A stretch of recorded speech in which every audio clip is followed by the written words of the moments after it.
Hi, this is Jean Ann with the Simple Heart Sanctuary, and in this video, I want to share with you my soul contract. And my soul contract is something that changed my life, so much so that I decided to learn how to use this information and share it with other people so that they can gain the same understanding that I did.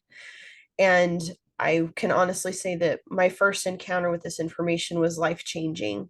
The minute the practitioner started to talk and tell me so many things about myself that there's no way she could have known except because she had this information. It's so simple and yet it's so elegant and so perfect to help us to understand ourselves in a deeper way. It can also help to clarify some of the events in our life's journey that have maybe been challenging or hard or have left us somehow devastated. It can bring a lot of depth and understanding to those things and get us out of a victim mentality and more into the thought that our life is a hero's journey and we really do have a map to follow to get where we're meant to go. So I'm going to share my screen with you and I will share my contract. It is a visual representation of the numerology of your name that's on your birth certificate.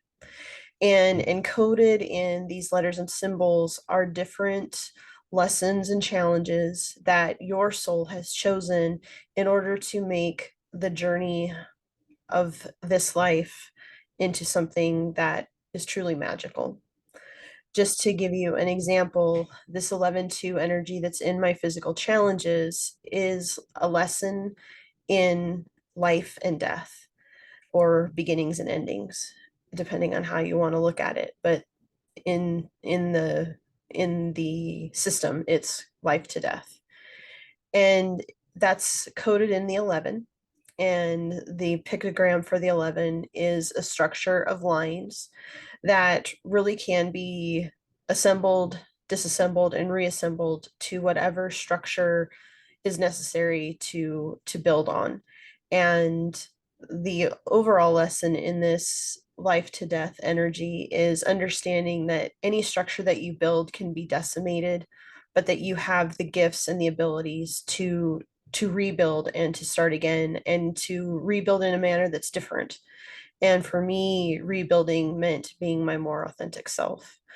And the 11 is a challenge, there's no doubt about it, but it gives us a great understanding of who we are and what we're here to do, and then also to share that information with others. The 2 that accompanies the 11 is the lesson in foolishness to wisdom. And in that aspect, I learned about myself that I have to learn by experiencing, that it's not enough for somebody to tell me how something's going to be, that I have to really live it and walk the path to learn the lessons of it. The pictogram here is a representation of a spring, and it's likened to the shock absorber on a car. So even though you may have hard things to learn, the spring builds in a great deal of resiliency, the ability to bounce back. It's also a beautiful energy of perspective, because if you can imagine yourself sitting at the tip of the 2, then you can ride the wave of the spring up and down, and it allows you to have perspective. It allows you to see things from different heights. It's really a beautiful energy to learn the lessons of the life and death of the 11, because you have so much perspective and so many different angles to look at it from. Another one of my favorite energies that I get to experience that's in my chart is the 7. And the 7 is about completion. It's about bringing together. It's also a sacred number, that we have 7 days of the week. We have 7s all throughout our lives.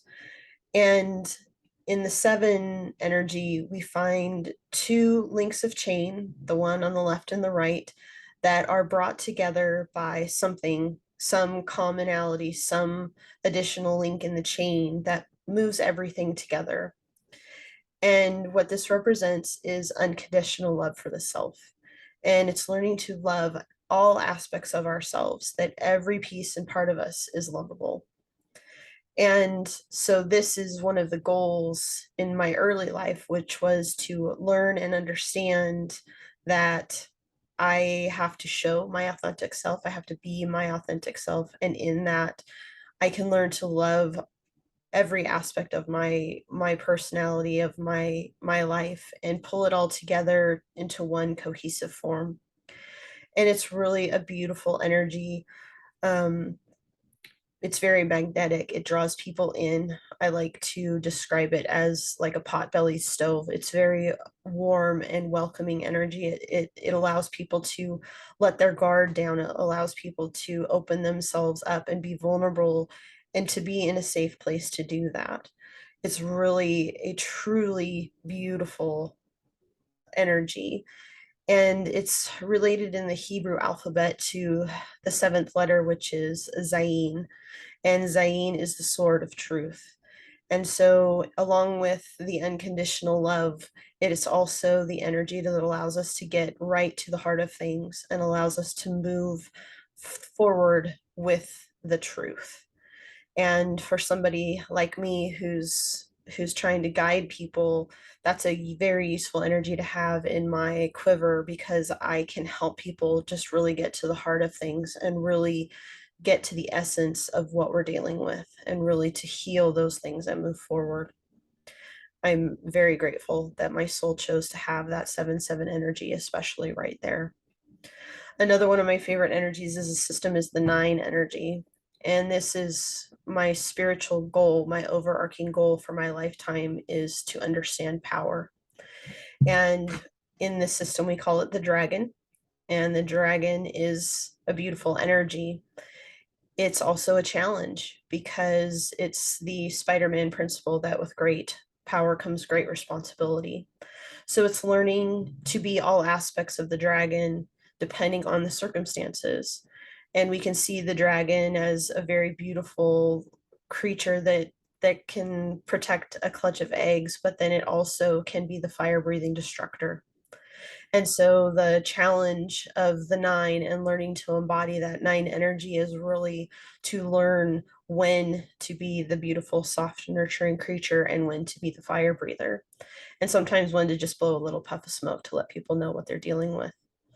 The 9 is also very catalyzing. It helps other people to grow. It helps other people to change, and not in a forceful way, but in a way that they can be allowed to move as they are meant to, and not to be somebody that stands in the way of that, but to step to the side and be a guide or a helper along the way. So that's just a little peek into my soul contract.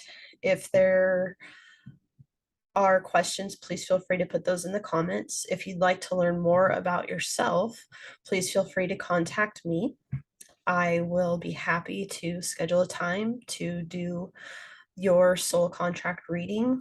Embodied in this work is also ways to see how you interact with other people that you're in relationship with, whether it's families or partners or children, whatever the relationship might be. We can identify where there might be sticky spots, why that one person in your life, you love them so much, but they just really push your buttons and you can't seem to get past it. All those energies are embodied in that contract. And by looking at your contract next to somebody else's, you can find out some of the challenges and also some of the perfections in relationships. So, like I said, this is a life-altering, life-changing bit of information, and I love sharing this with people. This is one of my absolute passions. The readings that I've done just brings people that aha moment of, oh, everything makes so much sense, and takes us out of conflict, gets us to love ourselves more, gets us to understand ourselves more. And anytime we can do that, we're winning the game of life. So again, always in offer is a 20-minute complimentary session to let you know how I work, how much things cost, how we might move forward together. And I'm happy to answer any questions at any time, either through comments or social media, however you'd like to contact me. And all my contacts will be below. Thank Thank you so much and have a blessed day.